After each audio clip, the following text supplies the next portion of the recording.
देखो नया टॉपिक, विभव मापी। सबसे पहले थे विभव मापी का सिद्धांत। विभव मापी का सिद्धांत कंप्लीट हुआ, उसके बाद उसका उपयोग आया। उपयोग में कल एक उपयोग पढ़ा था, विभव मापी की सहायता से दो सेलों के विद्युत वाहक बल की तुलना करना। E1/E2 is equal to L1/L2, ये निकाले थे। अब ये दूसरा उपयोग है, विभव मापी की सहायता से किसी सेल का आंतरिक प्रतिरोध ज्ञात करना। जो ऐसे प्रैक्टिकल वाला है ना, 3-4 टॉपिक पढ़े। एक तो हमने व्हीटस्टोन सेतु पढ़ा है, उसके बाद उसका उपयोग मीटर सेतु, मीटर सेतु के बाद विभव मापी पढ़े, फिर विभव मापी का दो उपयोग। 5 टॉपिक हुआ, ये लास्ट टॉपिक है आज। उसके बाद ये चैप्टर भी खत्म हो जाएगा इसी के साथ। देखो क्वेश्चन कैसे आएगा, विभव मापी की सहायता से किसी सेल के आंतरिक प्रतिरोध ज्ञात करना, समझाइए। हमें निम्न बिंदु के आधार पर समझाई करके देगा। ये हमारे पास 4 टॉपिक है, रेखा चित्र है, विधि है, सूत्र की स्थापना है, सावधानियाँ हैं। या तो कोई भी 3 टॉपिक देगा, या 2 टॉपिक देगा, या चारों को देगा। चारों को वैसे नहीं देगा, कोई भी 2 देगा, लेकिन सूत्र की स्थापना रहेगा। तो ये हमारा चित्र। अब इस चित्र का हमें क्या करना है, वर्णन करना है। देखो माना एक समान लंबाई और एक समान मोटाई का एक तार है, मतलब एक समान मोटाई और एक समान लंबाई का तार AB है। प्राथमिक परिपथ में बैटरी B1, ये B1 है। प्राथमिक परिपथ में बैटरी B1, धारा नियंत्रक और कुंजी K1 जोड़ते हैं। द्वितीयक परिपथ में एक विद्युत वाहक बल गैल्वेनोमीटर जोड़ते हैं। क्लियर? द्वितीयक परिपथ में विद्युत वाहक बल और एक धारा मापी जोड़ते हैं। क्लियर हुआ? इतना थ्योरी। अब प्राथमिक परिपथ में तार AB का A सिरा बैटरी B के प्लस सिरे से जुड़ा है, यानी कि धन सिरे से जुड़ा है। प्राथमिक परिपथ में AB तार का B सिरा कुंजी K1 और धारा नियंत्रक से जोड़ते हुए B1 के ऋण सिरे से जोड़ा गया है। हो गया थ्योरी। बस जैसे जैसे जो दिखाई दे रहा है हमें उतना ही लिखना है। याद हुआ ना इतना? अब द्वितीयक परिपथ में आ जाओ। द्वितीयक परिपथ में एक विद्युत वाहक बल E, उसका प्लस सिरा तार AB के A से जुड़ा है, माइनस सिरा गैल्वेनोमीटर से जोड़ते हुए या धारा मापी से जोड़ते हुए AB से संपर्क करा दिए हैं। ठीक, इतना ही है। जैसे थ्योरी दिमाग में आ रहा है वैसे लिख देना, एकदम ज़्यादा वैसे चेक नहीं करेंगे, क्योंकि वैसे भी प्रैक्टिकल वाला है। साफ से पता चल रहा है, विधि आ गया, रेखा चित्र आ गया, सावधानी आ गया, प्रैक्टिकल कहेंगे, प्रैक्टिकल करेंगे इस पर। समझ आया? प्राथमिक परिपथ, द्वितीयक परिपथ है। प्राथमिक परिपथ में जो लिए हैं उसको दर्शा देना, द्वितीयक परिपथ में क्या लिए उसको दर्शाना, फिर जुड़ा कहाँ कहाँ पर है उसको बताना। प्राथमिक परिपथ में AB का A सिरा बैटरी B के धन सिरे से जुड़े हैं, इसके ऋण सिरे से K1 RH और B1 को जोड़ दिए, मतलब B1 के ऋण सिरों को जोड़ दिए। किससे? तार AB के B सिरे से। उसके बाद यहाँ पर एक विद्युत वाहक बल के प्लस सिरे को A से जोड़ दिए और ऋण सिरे को गैल्वेनोमीटर से जोड़ते हुए EB से संपर्क करा दिए। क्लियर हुआ? अब आते हैं इसकी विधि। विधि देखो, विधि में क्या करना है हमें। यहाँ पर कुंजी कितना दिखाई दे रहा है? 2 कुंजी। तो दोनों में से हम क्या करेंगे, बारी बारी से एक एक कुंजी का प्रयोग करेंगे। सबसे पहले कुंजी K1 लोगे, उसके बाद कुंजी K2 लोगे। देखो ये परिपथ अभी स्टार्ट नहीं है ना, हम स्टार्ट करेंगे। जैसे कुंजी K1 का प्लग लगाओगे, कुंजी K1 का प्लग लगाकर तार AB है, इस तार AB में क्या करेंगे, अविक्षेप की स्थिति प्राप्त करेंगे। मतलब विभव प्रवणता निकालेंगे सबसे पहले ना।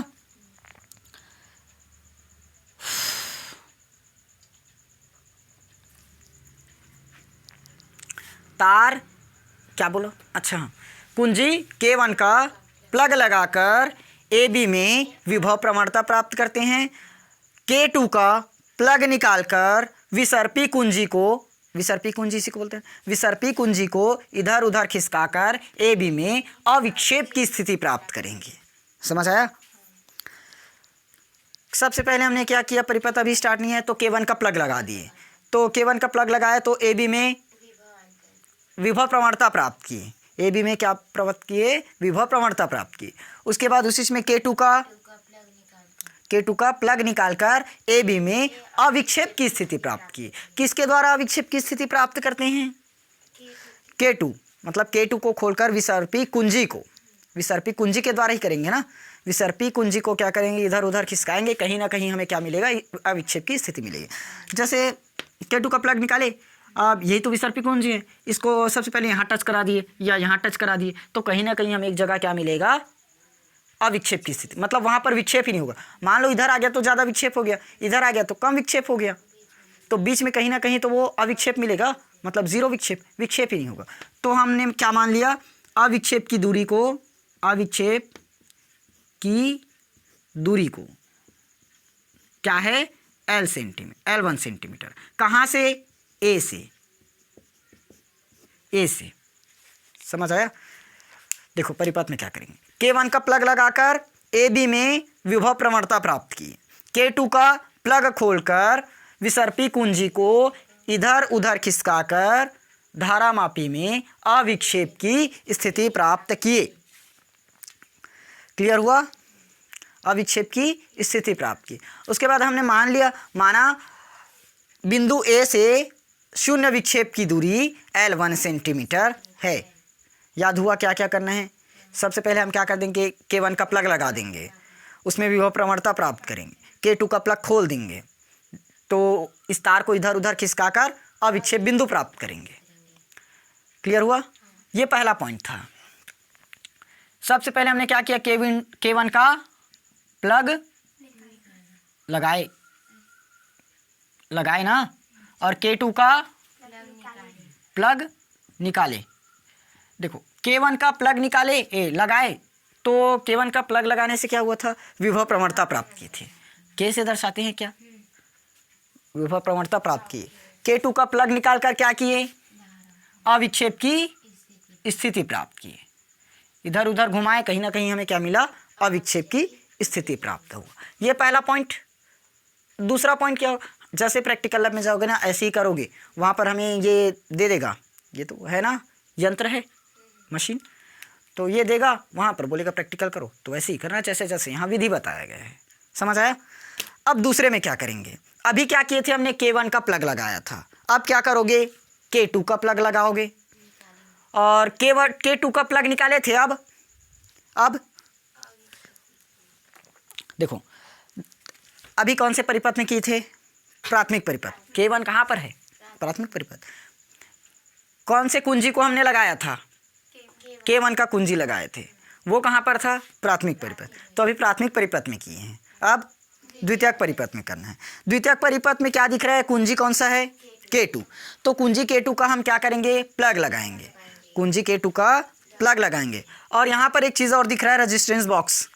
इसमें क्या करते हैं, उचित प्रतिरोध का एक तार निकालते हैं ना, उचित प्रतिरोध का एक तार निकालते हैं।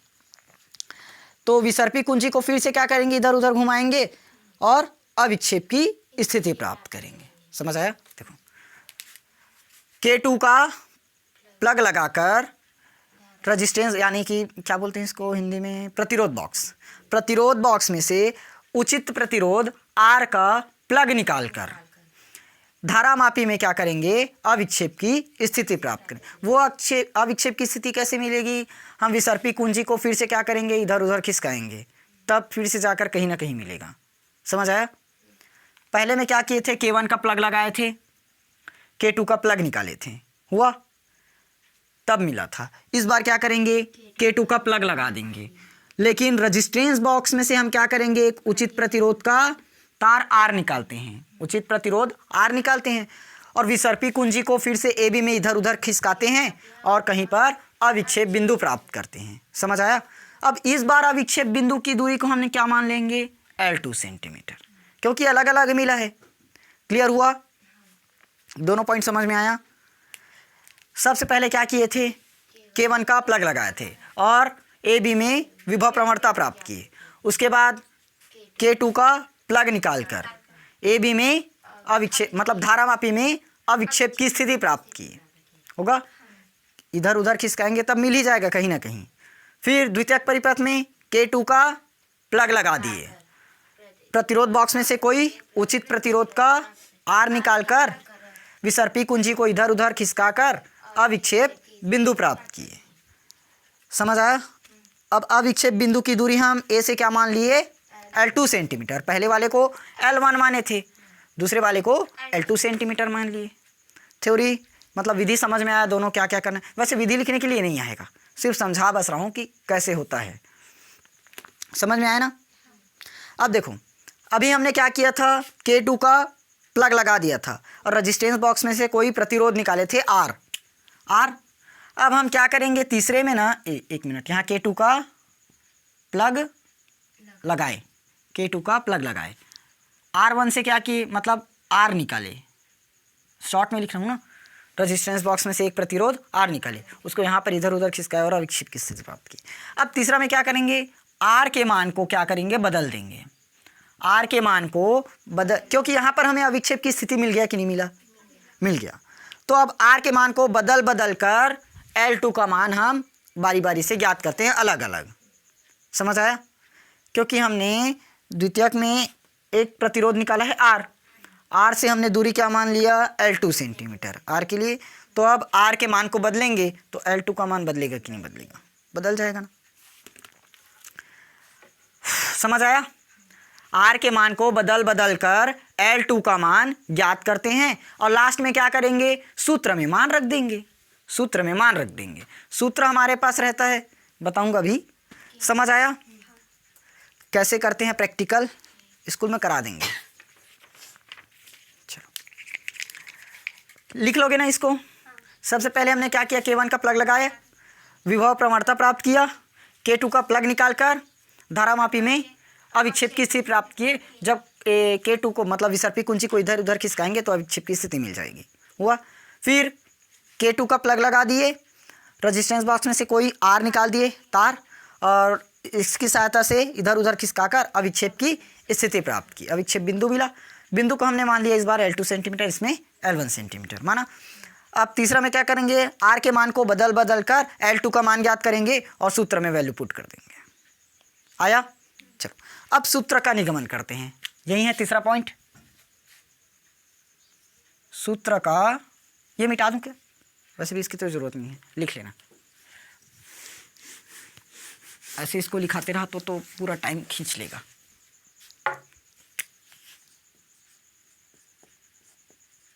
सूत्र की स्थापना, चलो मानते हैं ना। माना किसी सेल का विद्युत वाहक बल क्या है, ई मानकर चलें, कहाँ है ये, मान लेते हैं। माना किसी सेल का विद्युत वाहक बल क्या होगा, ई, और विभवांतर क्या होगा, वी। विभवांतर क्या है, वी है। क्लियर हुआ? आंतरिक प्रतिरोध को हम लोग मान लेते हैं स्मॉल r। तो आंतरिक प्रतिरोध निकाल देंगे स्मॉल r, क्योंकि ज्ञात क्या कर रहे हैं, आंतरिक प्रतिरोध, तो उसी का सूत्र निकालना पड़ेगा। R बराबर E upon V minus 1 into R। ये सूत्र तो पढ़े हो, किसमें संबंध निकाले थे, विद्युत वाहक बल, विभवांतर, आंतरिक प्रतिरोध और बाह्य प्रतिरोध, संबंध निकालना पढ़ाया हूँ, उसी का तो सूत्र है। अब देखो, अब भी पढ़ाया था, हमने क्या किए थे, K2 का प्लग लगाए थे, R निकाले थे, R का मान बदल कर यहाँ पर उसका मान रखे थे, तो R का मान बदलेंगे, फिर यहाँ पर मान रखते चलना है। समझ आया? जितना R का मान यहाँ पुट करेंगे वैसे तो आंतरिक प्रतिरोध हमसे निकल जाएगा। ये हुआ। अब फिर से यहाँ पर कुछ लाइन लिखोगे, देखो पहले क्या किए थे, K1 का, यहीं पर और लिखोगे ना, K1 का प्लग लगाकर K2 का प्लग निकालकर जॉकी के तार द्वारा AB में अविक्षेप की स्थिति प्राप्त करते हैं। क्लियर हुआ? K1 का प्लग लगाकर K2 का प्लग निकालकर जॉकी के तार द्वारा इस AB में अविक्षेप की स्थिति प्राप्त करते हैं। ये लगा है ना, ठीक। इसी के द्वारा हम क्या करेंगे, अविक्षेप की स्थिति प्राप्त करेंगे। समझ आया? क्या क्या किए, K1 का प्लग लगाए, K2 का प्लग निकाले और AB पर धारामापी में अविक्षेप की स्थिति प्राप्त किए। क्लियर?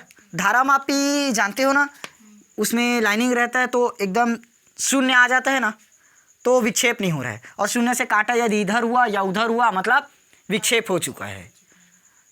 देखे हो ना मीटर, इधर माइनस रहता है, इधर प्लस भी रहता है, जैसे गाड़ी में लगा रहता है ना, वैसी टाइप में आता है। देख लेना प्रैक्टिकल लैब में। समझ आया? यहाँ लिख लेना उसको। अब मान लेते हैं, माना अविक्षेप बिंदु की दूरी, अविक्षेप बिंदु की दूरी क्या माने थे? ए से L1 सेंटीमीटर है। ए से क्या था? L1 सेंटीमीटर था ना। तब निकाल लेते हैं इसका विद्युत वाहक बल। तब विद्युत वाहक बल किससे दर्शाते हो? ई से। क्या निकलेगा? K into L। तो K इंटू क्या होगा? L1 आएगा। क्लियर? ये पहला पॉइंट था। क्या किए थे? K1 का प्लग लगा दिए थे, K2 का प्लग निकाल दिए थे, तो AB पर धारामापी में अविक्षेप की स्थिति प्राप्त की। उस स्थिति को हमने क्या मान लिया? L1 सेंटीमीटर मान लिया। समझ आया? अब दूसरा पॉइंट क्या करेंगे?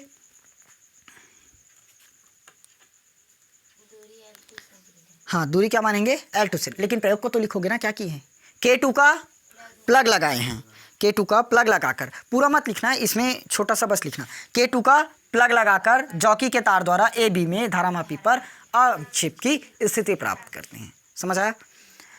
करोगे तो जॉकी के तार द्वारा ही करोगे। अविक्षेप की स्थिति AB तार पर निकालोगे, किस में निकालोगे? धारामापी में। धारामापी पे तो निकलेगा क्या, या तार में निकाल लोगे? धारामापी में पता चलेगा ना अविक्षेप हुआ है करके, लिख लोगे। इसमें दूरी हमने क्या माना था? L2 centimetre. तब एक लाइन आ जाएगा, जो विद्युत वाहक बल यहाँ लिए है ना, वो E से घट कर क्या हो जाएगा? E से घट कर V हो जाएगा। E से घट कर क्या हो जाएगा? V हो जाएगा। समझ आया ना? तो अब V इज इक्वल टू क्या बन जाएगा? K into L2। समझ आया? कहाँ से आया ये इक्वेशन फर्स्ट मानकर चलो और इसको इक्वेशन सेकंड मानकर चलो। ठीक।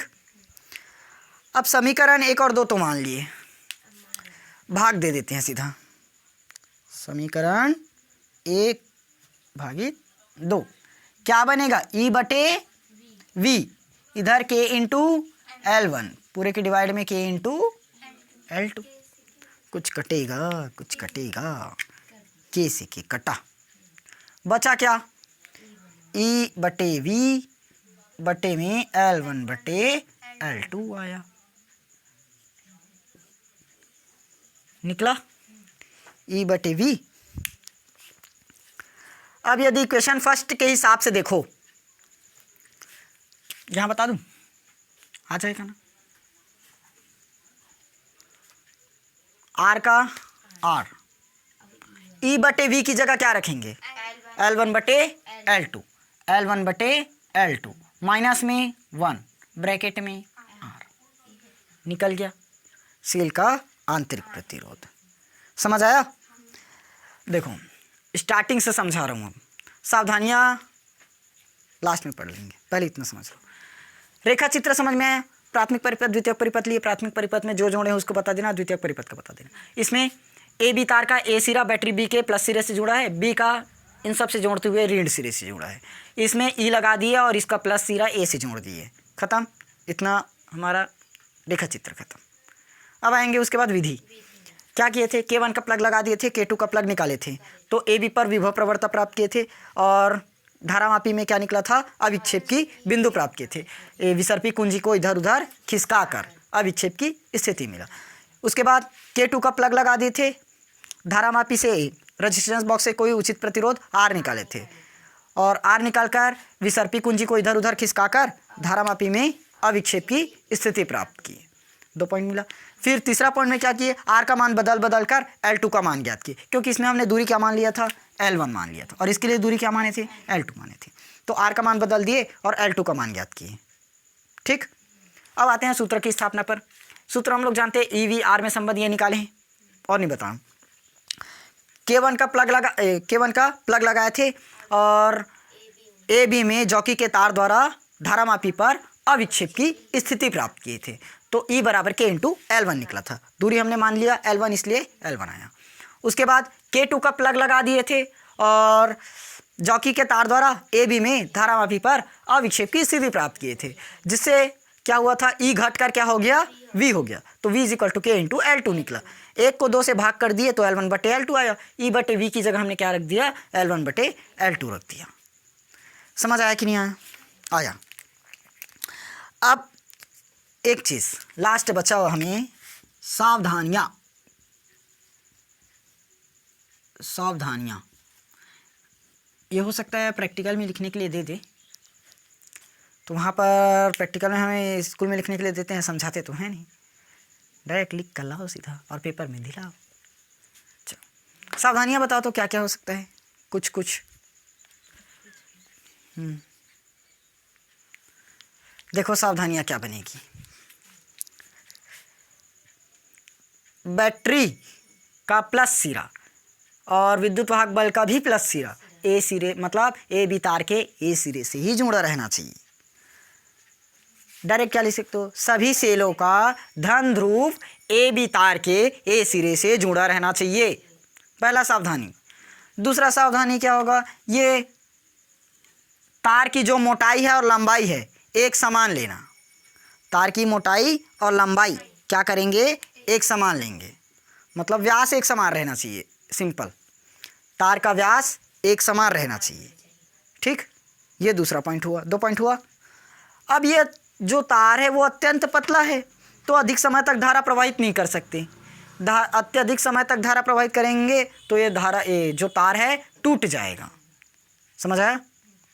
अब याद रखना, जो प्राथमिक परिपथ में हमने बैटरी लिया है, प्राथमिक परिपथ का बैटरी, उसका विद्युत वाहक बल दूसरे परिपथ के बैटरी के विद्युत वाहक बल से क्या होना चाहिए, अधिक होना चाहिए।